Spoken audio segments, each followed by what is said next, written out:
இனி வந்து தமிழ்நாடு முதலமைச்சர் விஜய், தமிழக முதல்வர் ஜோசப் விஜய், மாண்புமிகு தமிழ்நாடு முதலமைச்சர் ஜோசப் விஜய்னு அழைக்கிற காலம் வெகு தொலைவில் இல்லை.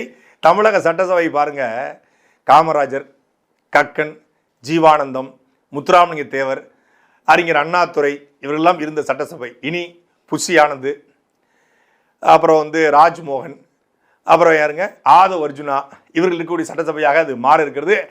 இவரெல்லாம் நமக்கு தெரிந்தவர்கள். எனக்கு தெரியாத பல செல்லூர் ராஜிகள், பல திண்டுக்கல் சீனிவாசன்கள் இன்னும் இருக்காங்க.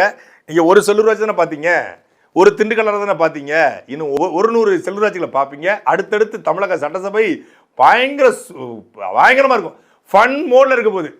அதாவது வைப் பண்ணுங்க புறமைங்கள, இனிதான் ரியல் வைப் இருக்கு, இனிதான் ரியலான பாலிடிக்ஸ் தமிழ்நாட்டில் தொடங்க போகிறது.